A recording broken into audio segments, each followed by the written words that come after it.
행복한 안식일입니다. 정말 그 행복을 느끼십니까? 느끼세요? 안 느끼세요? 저에게 지난 한 주간이 너무 바빴던 시간이었습니다. 왜 바쁘셨냐고 하면 성도님들 머릿속엔 대신방이 있어서 바쁘겠지 하지만 지난 금요일부터 한 7, 8일 동안 제가 6일 동안 장례식장에 갔어요. 그래서 배진성 목사 그 아버님 돌아가신 배봉조 장로님 장례식 끝나자마자 지난 있었던 교회에 청년 하나가 이제 추락사해가지고 갑자기 죽어서 또 거기 갔다 오고, 그날 밤에 동기 목사님 어머님이 돌아가셔서 또 3일 동안 상가에 또 왔다 갔다 하면서 이제 수요일 날까지 다 하간을 하고 이제 오면서 이제 마무리했는데, 오늘 이 말씀을 준비하면서 지난 한 주 동안 제가 지난 시간들을 보니까 대신방 다닌 기억도 있지만 이게 사람 죽은 데 가서 계속 있었던 시간들이 되게 오랫동안 머릿속에 남았습니다. 그런데 오늘 제가 빌립보서 3장에 있는 말씀을 통해서 성장의 기쁨이란 제목으로 말씀을 준비했는데요. 살아있는 게 얼마나 중요한 것인가를 좀 생각하게 됐어요. 왜냐하면 사람은 살아있는 동안 언제든지 변할 수 있다는 거죠. 그리고 살아있는 동안 우리가 더 좋게 바뀔 수 있다는 겁니다. 한 주 동안 바쁘게 지내오시면서 이제 안식일이 돼서 주님의 전에 찾았어요. 우리가 이 시간 말씀을 통해서 다시 한번 살아있는 기쁨과 또한 살아있기 때문에 할 수 있는 성장과 또 변화의 기쁨을 누렸으면 좋겠습니다. 함께 우리 빌립보서 3장을 펴서요. 신약성경 빌립보서 3장 1절부터 21절까지 좀 길긴 하지만 천천히 우리 교독하도록 하겠습니다. 제가 홀수절을 읽고요. 성도님들께서 짝수절을 읽고요. 마지막 21절은 다 함께 읽겠습니다. 자, 빌립보서 3장 1절부터 21절까지 있는 전체를 한번 교독하겠습니다. 신약성경 320페이지. 자, 교독하겠습니다. 끝으로 나의 형제들아, 주 안에서 기뻐하라. 너희에게 같은 말을 쓰는 것이 내게는 수고로움이 없고 너희에게는 안전하니라.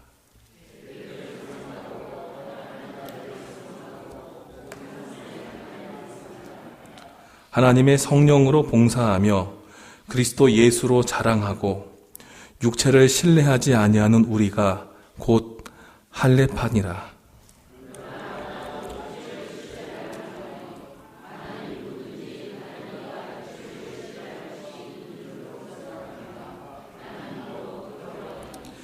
나는 8일 만에 할례를 받고 이스라엘 족속이요 베냐민 지파요 히브리인 중에 히브리인이요 율법으로는 바리새인이요.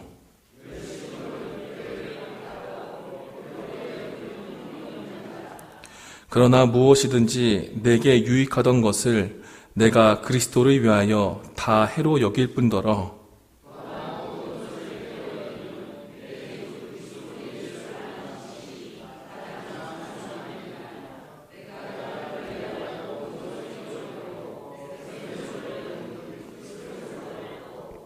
그 안에서 발견되려 함이니 내가 가진 의는 율법에서 난 것이 아니요 오직 그리스도를 믿음으로 말미암은 것이니 곧 믿음으로 하나님께로부터 난 의라.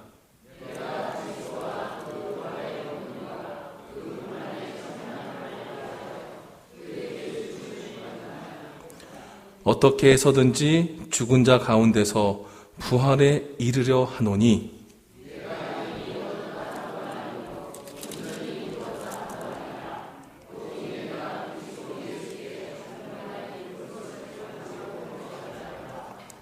형제들아, 나는 아직 내가 잡은 줄로 여기지 아니하고 오직 한 일, 즉 뒤에 있는 것은 잊어버리고 앞에 있는 것을 잡으려고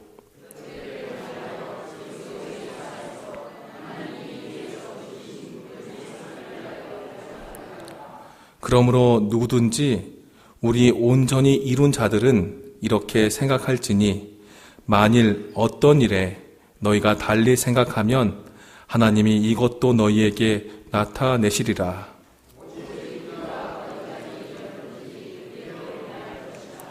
형제들아, 너희는 함께 나를 본받으라. 그리고 너희가 우리를 본받은 것처럼 그와 같이 행하는 자들을 눈여겨보라.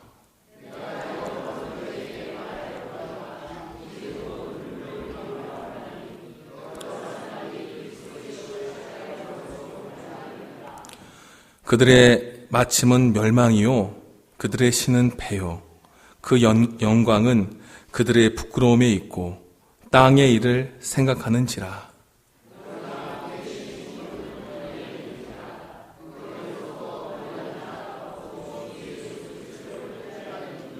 함께 하겠습니다. 시작. 그는 만물을 자기에게 복종하게 하실 수 있는 자의 역사로 우리의 낮은 몸을 자기 영광의 몸의 형체와 같이 변하게 하시리라. 아멘. 오늘 저는 3장에 있는 내용을 본문으로 해서 성장의 기쁨으로 기쁨이란 제목으로 말씀을 드리겠습니다. 3장을 크게 보면요, 1절부터 3절까지는 삼가는 삶을 통한 영적 변화에 대해서 설명을 하고요. 다음에 4절부터 16절에 있는 말씀은 변화된 삶에 대해서 가르쳐 줍니다. 그리고 17절부터 21절까지는 변화된 삶을 통해서 우리가 밖으로 드러나 보여져야 하는 우리들의 삶의 모습, 예수 믿는 사람이 예수 믿는 것이 밖으로 드러나지는 걸 뭐라고 하죠? 우리는 전도라고 하죠. 그 내용들로 설명되어 있습니다. 먼저 바울은 3장 1절로 3절에 있는 내용을 통해서 보면은 두 가지를 이야기합니다. 첫 번째는 삼가야 할 것에 대해서 가르쳐 주고요. 두 번째는 권해야 될 것을 가르쳐 줘요. 삼갈 것에 대해서 2절에 개들과 행악하는 자들과 그리고 몸을 상해하는 일들이라고 하는 개역 개정판에는 몸을 상해하는 일들로 설명되어 있지만 개역 한글판에는 손할례당이라 되어 있죠. 이런 사람들을 삼가고 그리고 3절에는 우리가 봉사하는데 성령으로 봉사하고 그리스도 예수로 자랑하고 우리가 육신을 신뢰하지 않는 진짜 할례파가 되라라고 설명합니다. 이 본문에 3장 2절에 삼간다라는 말의 의미가 좀 있어요. 삼간다라는 그 말은 본다라는 뜻이에요. 본다. 그래서 주의하고 관찰한다라는 의미가 있습니다. 즉 우리들의 삶 속에 내가 본보기로 봐야 할 것이 무엇인지를 선택하는 것입니다. 사랑하는 성도 여러분, 여러분들의 삶 속에 여러분들이 자주 보는 환경이 있으면 그 모습으로 우리가 닮아갈까요? 안 닮아갈까요? 닮아가게 됐죠. 참 이런 경우가 있어요. 며느리를 시집살이 시켰던 시어머니 밑에 있었던 그 며느리는 나중에 시어머니가 됐을 때 정말 자신이 생각했던 것을 다시 한번 느끼면서 자기 며느리에게 잘할까요? 아니면 더한 시어머니가 될까요? 요즘 시대는 더 잘하는 것 같아요. 근데 예전에 저희가 배울 땐 더한 사람이 된다 그래요. 왜 그러냐면 배운 게 그거밖에 없어요. 뭘 배웠냐면 그거밖에 안 본 거예요. 아빠가 맨날 집에서, 엄마가 맨날 집에서 TV 보면 아이들은 집에서 책 보죠. 아니죠. 절대 그렇지 않아요. 보는 대로 사람들은 그렇게 날아갑니다.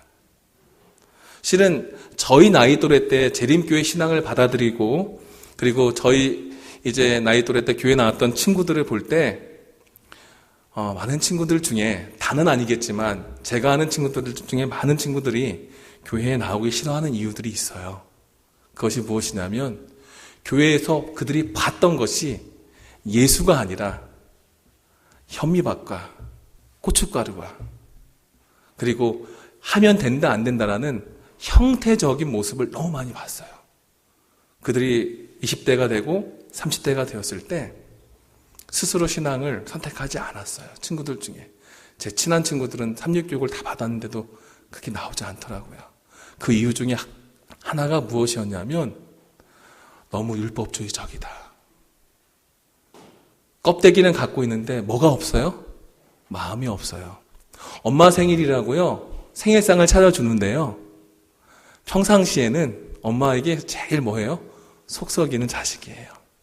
매일 사고치다가 그날 하루만 사랑하지 않으면서도 남들이 다 해주니까 이벤트 차려주는 그런 모습을 그렇게 신앙이라고 배웠던 사람들, 그런 거 보고 본인들의 수준에서 그렇게 생각했던 사람들이 있어요. 본문에 개들, 행악자들, 몸을 상해하는 일들, 이런 것은 그런 형태적인 신앙의 모습을 얘기합니다. 본문의 개들이라는 것은 야생 개를 설명합니다. 여러분들 개라는 말 들어가서 좋은 말이 있어요, 없어요? 있어요, 없어요? 없어요. 여기에 개들이라는 말도 마태복음 15장 21절에도 예수님께서 분명히 얘기하셨어요. 이것은 종교적으로 부패한 자들에 대해서 얘기했습니다. 그리고 행악하는 자들이라는 거예요. 행악하는 자들은 그들이 바른 것을 가르치고 한다고 하면서도 그 안에 진짜 의도와 의미가 퇴색되어 있는 거예요. 그 당시에 유대인들의 모습을 상징한 것이었어요. 유대교 신앙이 하나님은 나타낸다고 하면서도 그 안에 진정한 하나님의 율법인 사랑의 모습과 하나님의 품성이 담겨있지 않았어요. 그 다음에 몸을 상해하는 일들이라고 했던 것은 손할례당으로도 번역되었는데 이 말은 이게 절단한다는 뜻이에요. 절단.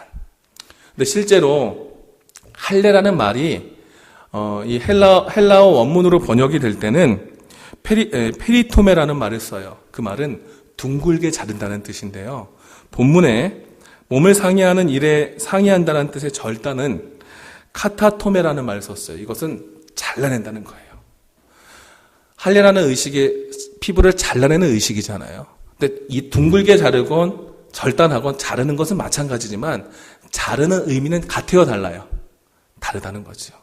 자르는 형태는 갖고 있지만 그 안에 진정한 정신이 빠져있는 율법주의적 신앙을 하는 그런 사람들. 교회는 나오지만 교회 나오는 껍데기는 갖고 있으면서도 이교적인 모습에 다 빠져있는 개들과 같은 사람들. 내가 우월하다고 생각하면서 껍데기를 지켜가는 행악자들과 같은 그런 사람들. 했다고 율법적으로는 단정할 수 있지만 그 안에 정신이 빠져있는 율법주의적 의식적 신앙을 하는 사람들. 그런 사람들을 보지 말라는 거예요. 오직 우리가 봐야 할 것은 어떤 것이라는 겁니까? 바로 예수님이고 눈에 보이지 않지만 저 하늘에 계신 예수님을 바라보라는 거예요. 3장의 맥락이 보여지고 남들이 멋져 보이는 그 신앙의 모습에서 벗어나서 진짜 보이지 않지만 하늘 보좌에서 우리를 위해서 아직도 기도하시는 그 예수님. 그리고 하늘 성소에서 우리를 향해서 중보의 기도를 드리는 그 예수님을 바라보라는 거예요. 3장의 맥락에선 14절에 그 중심에 서 있어요. 그 예수를 표대로 삼아서 살라는 것이죠. 보이지 않지만 보이지 않는 하나님을 어떻게 하라고요? 목적을 두고 살라는 거예요. 즉 성도들이 성장하기 위해서 먼저 봐야 될 것은 그들의 성장이 표준이 될 만한 가치 있는 것에 눈을 돌리는 것입니다. 멋져 보이고 잘나 보이는 것이 아니라 진짜 그 정신과 그 하나님이 계신 곳을 뭐 하는 거예요? 찾아서 그들의 눈을 돌리고 관심을 돌리라는 것입니다. 여러분들의 삶 속엔 정말로 가치 있는 예수님에게 여러분들의 눈과 여러분들의 삶의 방향이 고정되어 있습니까? 혹 내가 그렇게 살지 않으면서도 나의 가족들에게 예수를 믿으라고 혹시 얘기하지 않고 있는지 생각해 보십시오. 바울은 먼저 내가 예수 믿는 사람으로 남들이 얘기하는 겉으로 드러나는 인간의 의지가 드러나는 그런 모든 신앙에서 뭐 하라는 거예요? 돌아서라. 뒤돌아보고 보지 말라는 것이에요. 그리고서 너희들의 삶은 뭐 하라? 봉사하라. 봉사한다라는 그 말은 섬긴다라는 뜻입니다. 섬긴다는 뜻인데 그 섬김의 이유에 대해서 세 가지를 얘기해요. 성령으로 봉사하고 그 다음에 예수로 봉사하고 육체를 신뢰하지 않고 내 자랑하지 않고 여기에 봉사하고 자랑하고 육체를 신뢰하지 않는 그 모든 삶의 의지를 가만히 보면 삶의 원동력이 내가 이렇게 잘 신앙생활하고 있고 예수님 만난 것을 드러내는 신앙이 아니라 철저하게 예수 만난 것을 통해서 서로를 위해서 내 자신을 낮추고 나의 의지를 버리고 성령께 온전한 의지를 드리는 삶을 통해서 하나님을 위해서 봉사하며 내 삶의 내 자랑이 아니라 예수님이 자랑되고 예수님이 나타날 수 있도록. 근데 이때 예수가 어떤 분이었냐? 잘 생각해 보세요. 예수님께서 이미 십자가에서 죄인처럼 아주 천하게 세상 앞에 짓밟혔습니다. 남들은 다 천하고 가치 없다 여기는 그 예수님을 어떻게 해요? 나는 정말로 소중한 가치로 생각하고 남들이 보지 않고 남들이 거들떠보지 않는 그 삶의 모습을 내가 믿음으로 바라보고 믿음으로 가치 있게 여겨서 그 가치를 가지고 뭐 하라는 거예요? 이 땅에서 삶 속에서 봉사하며 만들라는 것이에요. 봉사한다는 것은 실은 이 봉사의 의미로 쓰인 원문의 뜻이요, 라트류오라는 말인데요. 이 말은 실은 완전한 희생을 얘기하지 않습니다. 이 봉사의 의미는 삭슬 받는 것을 전제한 봉사를 얘기합니다. 그렇다면 바울이 우리에게 왜 예수로 자랑하고 성령으로 봉사하라 했을까? 봉사를 통해서 우리에게 주어진 삭시 있어요. 무엇인지 아세요? 저 하늘에서 받을 영생이에요. 우리에게 전제된 것이 영생에 대한 소망이 있기 때문에 이 땅에서 가치없게 여겼던 예수를 내 삶에 담아서 예수님을 자랑하고 예수님이 드러날 수 있게, 그리고 성령의 의지를 따라 살아가는 것입니다.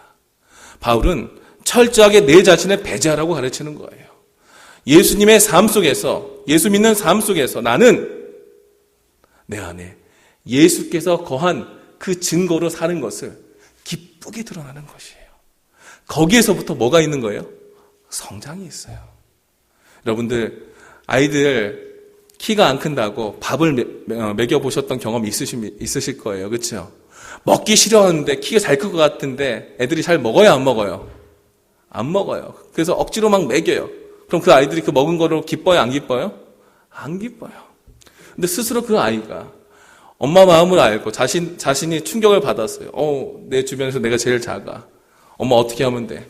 이거 먹으면 너 키 클 수 있어. 그럼 열심히 먹어요. 기뻐요, 안 기뻐요? 기뻐요. 성장은요, 억지로 하는 게 아니에요. 영적으로 성장하기 위해선 우리가 예수님을 먼저 만나고 스스로 그 앞에 내 모든 가치를 내려놓는 연습이 필요합니다. 그리고 그 예수님 앞에 내 삶을 고정하고 세상에 고정되었던 내 시선들, 산발적으로 나눠졌던 내 시선들을 이제 예수에게 딱 고정해서 다른 데 보지 않고 그 길로 가겠다는 결심에서 시작합니다. 혹 여러분들은 아직도 교회 나오시고 말씀을 보시면서 내 의지를, 나의 의를 자랑하는 사람은 아닌지 다시 한번 주님 앞에 내 삶을 내려놓으시기 바랍니다. 이런 삼가고 나누는 삶, 봉사하는 삶을 통해서 이제 영적 변화가 시작이 되는데요. 바울은 4절부터 16절을 통해서 중요한 변화에 대해서 두 가지를 설명합니다. 첫 번째는 6절부터 9절까지 나온 말씀이에요. 가치의 변화입니다. 바울은 3장 6절에 열심으로는 교회를 박해하고 율법의 의로는 흠이 없다라고 했어요. 그가 자신의 신앙을 이야기하는 데 있어서 열심히 한 것과 흠이 없다라는 것을 자랑했어요. 이것은 무슨 뜻일까요? 내가 이만큼 실천했고, 내가 이만큼 보여줬고, 내가 드러냈던 신앙의 삶의 가치가 이만큼이었던 것으로 내가 살았습니다. 그런데 그것이 예수님 만났더니 아무것도 아니라는 거예요. 저는 가는 교회마다 성도님들께 꼭 그렇게 말씀드립니다. 간증하실 때요, 제발 유효기간 지난 것으로 하지 않았으면 좋겠습니다. 무슨 말씀인지 아세요? 최소한 아무리 기간을 멀리 잡아도 1년, 짧게 잡으면 한 주나 한 달, 그 내용으로 간증해달라고 부탁을 하거든요. 학교에 있을 때도 학생들에게 그렇게 늘 가르쳤어요. 옛날 신앙은 너희 거 아니야. 옛날에 만난 거 중요한 게 아니고 지금 내 삶에 예수가 있는 게 더 중요한 거 아닙니까? 바울이 열심으로 했고 흠이 없다라는 그 얘기는 완전하게 이루어왔던 내 삶이 자랑할 만한 것이다라는 것을 사람들에게 공표한 거예요. 그 안에 예수가 있습니까? 없어요. 누가 있어요? 나밖에 없어요. 그 모습을 바울은 8일 만에 할례받고 이스라엘 족속이고 베냐민 집하고 히브리인 중에 히브리인이고 율법으로는 바리새인이었다. 8일 만에 할례받은 사람으로서 나는 선민 사상에 증거받은 사람이고 아브라함의 자손이라는 자부심이 대단했고요. 이스라엘 족속이라는 것은 선택받은 민족이라는 자부심이 대단했고요. 베냐민 지파라는 그 얘기 속에 확실한 유대 출신의 사람이라는 것을 이야기했고요. 히브리인 중에 히브리인이라는 말씀 속에 뼛속까지 한국인이었다라는 말씀과 같은 의미로 자부심과 자긍심, 실력이 출중한 자라는 것을 설명했고요. 율법으로는 바리새인이라는 말을 통해서 신실한 신앙을 가지고 말씀 중심으로 최선을 다해 변화를 꾀한 사람으로 살아간 것을 그가 뭐했어요? 자랑했어요. 그런데 화려했던 그의 경력 뒤에 그는 이 경력 가지고 예수를 죽이는 사람이었습니다. 내가 자랑할 만하고 내 자신이 드러날 때 그 안에 누가 없어요? 예수님이 안 계세요. 바울이 내가 이런 사람이었지만 그 안에 예수님 없는 것을 발견하고 내가 예수님을 만난 그 순간부터 예수님이 내 삶에 없었던 삶의 조건을 다 버리고 육적인 나의 삶의 가치를 영적인 삶의 가치로 바꿔서 완전한 터닝 포인트로 잡아서 이제는 내가 누구를 위하여 3장 7절에 중간에 보시면 그러나 무엇이든지 내게 유익하던 것을 내가 그리스도를 위하여. 이 본문에 그리스도를 위하여라는 것이 몇 번역들을 보면은요, 그리스도께서 그 삶의 이유가 된다는 뜻이에요. 내 삶의 이유가 누가 되는 거예요? 예수가 되기 때문에 예수와 관련된 것 외에는 나는 어느 것도 가치 있게 여기지 않겠다고 내가 스스로 정한 것입니다. 예수 만난 사람의 모습은 바로 가치의 정리에서부터 먼저 삶의 변화가 나옵니다. 혹 여러분 안식일이 되면서 여러분들의 삶을 하나님께 드릴 돈과 내가 써야 될 돈을 구분해 보신 적이 있습니까? 하나님께 입고 나올 옷과 내가 멋지게 입고 나갈 옷을 구분해 본 적이 있습니까? 안식일이 되기 때문에 안식일에 관련하여 하나님을 위해서 구분한 무엇인가를 해본 적이 있습니까? 바울은 자신의 삶에 그 예수님이 차지하는 비중이 너무나 컸어요. 생각하면 생각할수록 너무나 컸기 때문에 그가 그리스도가 내 삶의 이유이기 때문에 좋아 보이고 멋져 보이는 것 다 뭐하고? 뒤로 하고 예수께서 기뻐하는 것으로 예수께서 좋아하는 것으로 내 삶의 목표를 다시 세우고 거기에 내가 집중하겠습니다 라고 얘기합니다. 그러면서 8절과 9절에 그가 가치 있게 여긴 것이 무엇이냐? 예수를 아는 지식이 가장 고상하고 세상 것 다 버리고 예수님에 대해서 알아가는 것을 통해 알물 통해 그리스도를 얻고 그리고 3장 9절 그 안에서 발견되려 합니다. 예수 안에서 새로운 가치 있는 내 삶의 모습을 발견하는 그 경험을 바울은 한 것입니다. 사랑하는 성도 여러분, 여러분들의 삶 속에 여러분들이 사랑한다고 하는 예수님을 얼마나 더 알기 위해서 여러분들은 예수님을 알아봤습니까? 아니 어떤 청소년들은 자기가 좋아하는 연예인을 알기 위해서 생년월일부터 출신 학교부터 여러 가지를 다 압니다. 근데 여러분 예수님의 출신과 오신 이유는 알고 계십니까? 성경에서 그렇게 예언했던 예수님에 대한 여러 가지 이적들에 대해서 다 알고 계십니까? 우리는 말로 사랑했어요. 우리는 정말로 그 예수님을 알려고 하는 변화 앞에선 두려워했습니다. 바울은 감옥 안에 있지만, 갇혀 있어서 나는 더 이상 크게 변화하기 어렵지만, 이제 자유롭게 신앙생활하는 빌립보 성도들에게 더 열심히 예수를 알아가고 그 안에서 새롭게 발견된 그 삶을 얻으라고 강조합니다. 여러분 옆에 있는 주의 말씀을 가까이 보십시오. 그리고 내 삶에 역사하시는 하나님을 다시 한번 생각해 보십시오. 그리고 그 안에서 새롭게 찾아지고 느껴지고 발견되는 내 모습을 다시 한번 경험해 보십시오. 세상 앞에 나갈 때 우리는 돈 있는 사람과 돈 없는 사람으로, 키 큰 사람과 키 작은 사람으로, 잘생긴 사람과 못생긴 사람으로, 잘난 자식 있는 부모와 못난 자식 있는 부모의 모습으로 늘 이렇게 평가받습니다. 하지만 예수님은 우리의 가치를 그렇게 얘기하지 않잖아요. 그저 뭐 하라고요? 오라고요. 그리고 예수님을 알기만 한다면 가장 최고의 가치로 저 하늘 아버지의 양자로 우리를 드리겠다고 얘기합니다.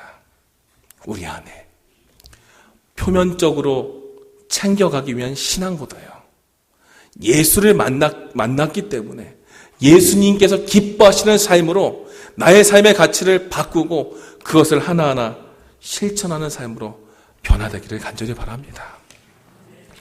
바로 그래서 10절부터 16절이 그 변화된 모습에 대해서 설명하고 있습니다. 그 변화된 모습은 무엇이냐면 고난과 부활을 경험하는 것입니다. 무엇을 경험한다고요? 고난과 부활. 이거 누가 경험하신 거예요? 예수께서. 여러분들 예수님 사랑하십니까? 사랑하십니까? 그 가신 길 따라가는 거 기쁘게 가실 수 있겠습니까? 점점 작아지네요. 예수께서 좋으면 가는 그 고난의 길도 행복한 겁니다. 바울은 그것을 가르쳤어요.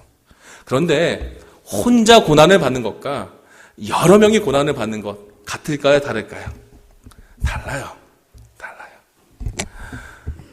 혼자 잘못해서 벌을 받는 것과요, 여러 명을 같이 단체로 벌을 주는 것과 받는 사람들의 마음 자세가 같을까요? 달라요. 힘든 벌을 줘도요, 여럿이 받으면 행복합니다. 그런데요, 덜 힘들어도 혼자 가면 외로워서 힘들어요. 지금 빌립보 성도들은 영적 공동체예요. 그렇죠? 공동체에게 예수의 고난의 삶을 함께 받으라 그랬어요. 그래서 바울은 10절의 모습을 보면은요, 10절과 11절에 이렇게 얘기해요. 그 고난에 참여함을 알고자 하여 그의 죽으심을 본받아 죽은 자 가운데서 부활에 이르려 한다라는 얘기를 합니다. 본문에 참여한다라는 말은 이런 뜻이에요. 코이노니아라는 말 들어보셨어요? 잘 모르겠는데 잠깐 들어본 것 같아요. 그렇죠? 이 말은 교제와 참여를 얘기합니다. 교제와 참여. 그리고 본받아라는 말은요, 성경에 신약 성경이나 구약 성경에 딱 그 성경절 그 절에서만 딱 한 번 나온 단어를 하팍스 레고메논이라 그래요. 이 3장 10절에 죽으심을 본받아라는 말에 본받아는 신모르 피조라는 말인데 이 말은 같은 모양이 되게 한다는 뜻이에요. 그리고 11절에 이르러라는 말은요, 도달한다, 완성된다는 뜻이에요. 고난 속에 함께 고난에 있지만 나만 고난받는 게 아니라 다 짐이 있어요. 우리의 인생의 짐이 있어요. 십자가가 있어요. 그렇죠? 내 개인의 십자가가 다 있어요. 그 고난 같이 끌고 같이 가는데 같은 예수 보면서 기쁘게 함께 나누고 교제하고 위로하고 서로에게 힘이 되어주면서 가면서 서로가 서로에게 같은 모습으로, 어떤 같은 모습? 예수와 같은 모습으로 본받고 예수의 모습에 이르게 되는 고난을 통해 예수님은 부활하셨습니다. 로마서 1장에 보시면 예수님은 성령으로 부활하셨다고 합니다. 부활하신 것을 통해서 그는 더욱더 완전해지셨습니다. 비록 죄악 세상에서 우리가 고난 속에 살지만 한 고난의 무리가, 한 소망의 무리가 되어 예수를 바라보고 함께 위로하고 격려하고 교제하면서 함께 다독거리고 본받는 삶이 되어 함께 그 부활에 참여할 수 있는, 부활에 이르려 하는 그런 삶으로 우리가 변화된 신앙을 경험하자는 거예요. 지금까지 3장 1절로 3절에는 아는 신앙, 보여지기 위한 신앙에 대해서 사람들은 초점 맞춰 봤지만 이제 기독교인이고 예수를 아는 사람이고 예수의 재림을 기다리는 사람이라면 아는 것에 만족해서는 안 된다는 거죠. 아는 게 아니라 아는 것을 뭐 한 거예요? 경험하고 실천하고 그것을 통해서 영적인 가치를, 영적인 삶의 가치를 내 삶 속에서 경험하면서 새롭게 변화된 육적인 부활 알기 때문에 바뀌는 거예요. 바뀌기 때문에 내 삶의 방향이 전혀 달라져요. 같은 고난 속에서 남들은 울고 실패하고 죽으려 하지만 같은 고난 속에서 우리는 더욱더 힘을 내고 기뻐하면서 주님 만난 소망에 가슴 벅찬 그런 삶을 살라는 것입니다. 우리의 삶은 어떻습니까? 우리의 삶은 현재 모습 속에 그저 체념하고 낭망하고 불평하며 혹 주님 앞에 내 신앙을 한번 접어볼까? 그러고 있지 않습니까? 사랑하는 성도 여러분, 주님께서 분명히 말씀하세요. 가치가 변한 사람으로서 이제는 변한 가치대로 한번 같이 모두가 함께 뭐 하라고요? 참여하고 서로 본받는 자가 되고 그리고 서로 함께 나누는 삶 속에서 예수의 모습을 이루라는 것을 얘기합니다. 우리의 삶이 그런 경험된 신앙으로 바뀌기를 간절히 바랍니다. 그 모습이 너무나 역동적이에요. 그래서 바울은요 12절에 있는 말씀, 그는 그 역동적인 삶의 모습을 이렇게 얘기합니다. 내가 이미 얻었다 함도 아니요 온전히 이루었다 함도 아니라. 신앙은 점이 아닙니다. 신앙은 선입니다. 근데 끝과 끝이 있는 점이 있는 선이 아닙니다. 끝이 없는 화살표로 표현되는 굴곡이 있는 역동적인 선입니다. 바울은 예수를 만난 그 기쁨과 감동과 변화하는 삶의 그 느낌 속에 내가 여기에 멈춰진 신앙, 완성된 삶에 만족하는 신앙이 아니라 얻었다 함도 아니고 내가 온전히 이루었다 함도 아니다. 얻었다는 것은 취했다는 것을 얘기하고요. 온전히 이루었다는 것은 완전하게 바뀌었다는 것을 얘기합니다. 내가 이 정도면 됐어. 내 신앙의 목표가 30년 동안 어떤 직분을 하면 돼. 내가 안수만 받으면 돼. 내가 어떤 헌금을 내면 돼. 그런 것이 아니라는 거예요. 관계의 모습 속에는요, 어느 한 점을 딱 찍을 수가 없어요. 사랑을 어떻게 여러분들 정확하게 표현할 수 있어요? 없어요. 하나님과의 모습은요, 어떤 사업이나 목표가 아니에요. 끊임없는 관계 속에서 움직이는 겁니다. 바울은 내가 여기서 멈춰진 신앙이 아니라 최고점에 갔다 할지라도 아직도 부족하다는 생각 속에서 아직 나는 이동 중이다, 움직이고 있다. 그래서 새로운 목적을 다시 한번 정하는 것이에요. 그 내 인생의 진정한 목표가 무엇이냐? 그 골이 무엇이냐? 파이널 골이 무엇이냐? 예수 만날 때까지, 부름의 상을 받을 때까지 내가 누구에게? 예수에게 붙잡힌 삶으로 끝까지 충성하겠다고 결심한 겁니다. 14절에 분명히 얘기합니다. 바울은 그 골, 그것을 표대라고 성경에 번역하지요. 표대를 향해서 가는데 그 이유가 무엇이냐면 하나님이 위에서 부르신 부름의 상을 위해서 날아간다는 겁니다. 근데 여러분, 누군가가 나를 부를 때 그 부르는 것의 가장 중요한 목표가 무엇입니까? 부르는 사람이 주는 어떤 상입니까? 아니에요. 누군가 정말로 사랑하고 사랑하는 관계 속에서 누군가 나를 불렀을 때 사랑하는 사람이 나에게 주는 돈이나 집이나 어떤 선물이나 이것은 부가적인 것이에요. 부름의 상의 가장 첫 번째는 만남이고요. 부르는 그 사람입니다. 바울이 얘기한 이 표대와 부르심의 상은요, 바로 예수를 만나는 것이에요. 만났기 때문에 영생하는 게 좋은 거예요. 생각해 보십시오. 여러분들 마음에 아직도 용서하지 못한 누군가가 있어요, 없어요? 있어요? 그럼 꼭 용서하십시오. 기도하십시오. 이 땅에서 매이며 하늘까지 매인다 했습니다. 그럼에도 불구하고 우리는 아직도 뭐해요? 미워하고 살아요.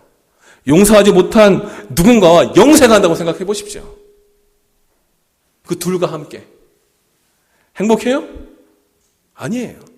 우리는 흔히 신앙의 목적이 영생과 구원에 있다고 생각하지만 그거 아닙니다. 그보다 먼저 무엇이에요? 사랑하는 예수를 만나고 사랑하는 그분과 함께 영원히 사는 하나님의 축복을 얻는 거예요. 바울이 그것을 얻을 때까지 끊임없이 연습하고 끊임없이 도전하며 역동적인 신앙의 모습을 내 삶에 만드는데 16절 우리가 어디까지 이르렀든지 내가 저 뒤에 있든지 저 위에 가 있든지 상관없이 계속 그대로 행할지라. 어떻게 해요? 역동적으로 변화와 도전 속에 연습하면서 주님 만나는 연습 속에 이제 뭐 하라고요? 예수님 만날 연습으로 그 삶을 던져나는 것입니다. 내 삶의 위치가 중요한 것 아닙니다. 내가 어떤 일을 했는지 내가 어떻게 살아왔는지 중요한 것 아닙니다. 지금 이런 내 삶의 모습에 아직 나의 예수가 다가오셨는지 나는 만나고 있는지가 더욱더 중요합니다.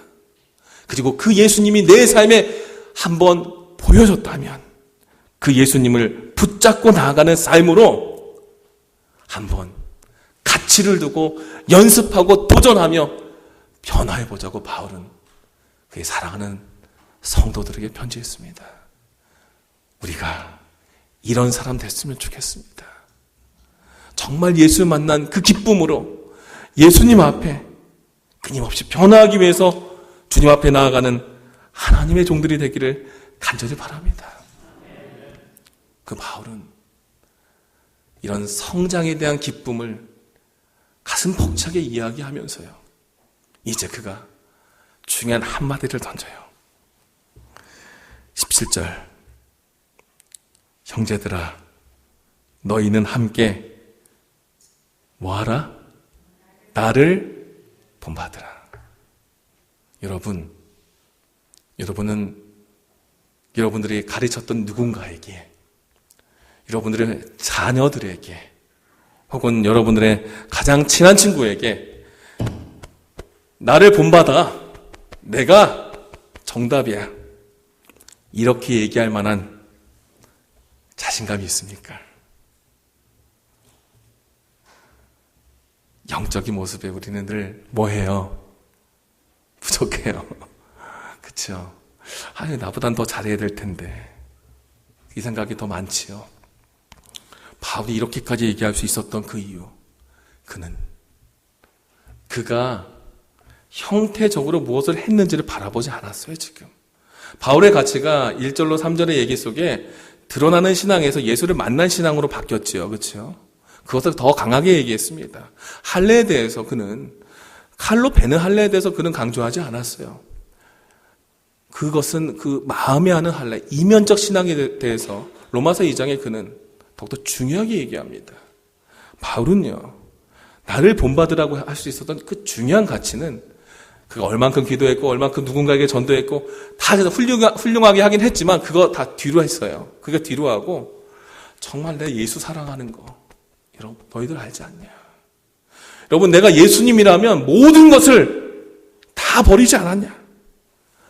그 본을 여러분들이 알면 따라오라는 것이에요. 그렇게 얘기하면서 그는 우리를 본받은 것처럼, 너희가 우리를 본받은 것처럼 그와 같이 행하는 자를 눈여겨보라. 바울이 예수를 닮아갔죠? 바울을 성도들이 바라보죠? 성도들을 바라보는 누군가가 있다는 겁니다. 이 말은요, 실은 그 뒤에 18절부터 19절에 있는 말씀을 보면은 예수 믿지 않는 사람, 예수님을 욕하는 사람, 그런 사람들이 멸망에 이를 것에 대한 두려움과 실망으로 이야기하지만 바울은 분명히 이 관계를 예수가 소개되고 사람들이 예수님을 따라오는 관계를, 예수님을 바울이 닮아갔어요. 바울을 따라서 누가 닮았어요? 빌립보 성도들이 닮았어요. 성도를 따라서 누가? 전혀 다른 사람들이 닮아야 할 것에 대해서 얘기하는 것이에요. 끊임없이 예수에 대한 모습이 전달이 됩니다. 예수님을 통해, 바울을 통해, 성도들을 통해 땅끝까지. 전도의 개념이에요. 근데 어떤 전도예요? 가르치는 거 아니었죠, 이 얘기는. 가르치는 게 아니었어요. 삶에 무엇을 세우라는 거예요? 본을 세우라는 거예요. 바울이 그래서 나를 본받으라고 했는데, 이 본받으라는 말은 원문의 뜻이 무엇이냐면 함께 모방하는 자가 되라는 뜻이에요. 따라하라는 것이에요. 바울이 뭘 따라했어요? 예수님을 너무나 사랑했어요. 사랑하는 결과로 나오는 형태는 다 달라요. 누구는 너무나 사랑하기 때문에 꽃다발을 매일 줄 수 있고요. 누구는 너무나 사랑하기에 매일 밥을 해줄 수 있고요. 누구는 너무나 사랑하기에 매일 명품백을 사줄 수도 있어요. 그렇죠? 다 달라요. 사는 수준도 다르기 때문에. 하지만 형태가 중요한 것이 아니라 그 안의 중심에 예수를 사랑하는 마음으로 삶의 모든 것을 헌신할 수 있는 모습으로 살아간 그 삶을 함께 따라가자. 내가 따라가고 성도들이 따라가고, 그러면 누구도 따를 것이다? 우리 옆에 예수 모르고 멸망 가운데 내쳐지는 사람들도 다 따를 것임을 그는 이야기합니다. 사랑하는 성도 여러분, 우리 안에 진짜 나를 사랑하는 그 예수님을 고정하고 예수님을 본받는 삶이 되어 누군가에게 그 삶을 영향력 있게 나의 예수를 보여줄 수 있도록 여러분들의 삶 속에 여러분들의 예수님을 분명히 세우시기를 간절히 바랍니다. 그 모습에 대해 바울은 20절로 21절에 가치에 맞는 삶에 대한 도전을 던집니다. 20절, 우리의 시민권은 어디에 있다고요? 하늘에 있다고요. 하늘에 있기 때문에 예수님께서 빌립보서 2장에 보시면 하나님의 같은 형상이지만 이 땅에 오셔서 종의 모습으로 살다가 어디에 달려 돌아가셨죠? 십자가에 달려 돌아가셨죠. 하지만 2장 9절 10절에 보시면 예수님이 나중에 그 십자가 이후에 뭐가 됐다고 해요? 저 제일 높은 곳에 높아져서 온 피조물들이 그의 발 아래에 놓이게 되었다 그래요. 이 땅에서 하찮은 십자가가 저 하늘에서 가장 중요한, 가장 높은 가치 있는 것이 될 것이고, 우리는 그 하늘에 들어갈 하늘 시민권대로 살 것이기 때문에 이 땅에서 비록 가치 없게 여겨지고 욕먹더라도 그거 다 인내하자. 그리고 20장 후반부에 있는 말씀처럼 주 예수 그리스도를 기다리자. 본문에 기다린다는 말은 간절히 기다린다는 말이에요. 열심히 끈기 있게 기다리자라는 말을 담아낸 겁니다. 인내하고 그 성도들의 인내를 가지고 예수의 사랑을 끊임없이 전할 수 있도록 성령께서 끊임없이 내 삶에 새로운 은혜와 새로운 삶을 주신 것에 대한 그 감사함을 드러낼 수 있도록 우리는 철저히 낮아짐 속에 하나님의 높아짐을 다시 한번 경험하자. 21절, 우리의 낮은 몸을 자기 영광의 몸의 형체와 같이 변하게 하시리라. 주님이 말씀하셨어요. 이 땅에서 하늘 시민권 가진 사람으로서 이 땅에 바닥에 처지는 삶, 이 땅에서 인정받지 못하는 삶이라 할지라도 예수를 닮아가고 십자가를 닮아가며 낮은 자세로 살아간 그들에게 영광의 몸의 형체와 같이 변하게 하시는 하나님께서 영원한 생명에 들어갈 수 있는 그만한 자격과 형태와 약속을 주심을 주님께서는 권면했습니다. 사랑하는 성도 여러분, 우리가 이미 그 가치를 갖고 살아가는 하나님의 백성인 것에 감사하시기 바랍니다. 그리고 우리는 이미 그 예수 안에 구원을 충분히 누리고 있음을 기억하시기 바랍니다. 이제 우리가 조금 더 마음을 여셔서 내 마음에 내재하시는 하나님의 성령께서 나를 더욱더 하나님과 가깝게, 조금 더 가깝게 끌어올리시기 위해서 이 세상에 더욱더 낮추려 하실 때 순종하시기 바랍니다. 그리고 그 안에 여러분의 예수를 만나시기 바랍니다. 누군가에게 억지로 전하는 것이 전도가 아니었어요. 신앙은 교회를 다니는 것이 아니었어요. 내 삶에 예수 만난 기쁨 속에 변화하는 성장의 기쁨이 있을 때, 그것이 여러분들의 삶 속에 진정한 하나님을 만난 하나님의 성도의 삶임을 기억하시고, 주님께서 주신 이 안식일 시간에 세상의 복잡한 많은 일들 속에서 오직 예수님에게만 나의 생각과 시선과 삶을 집중하셔서 주님의 은혜로 충만케 되는 시간 되기를 바라며 말씀을 마치겠습니다.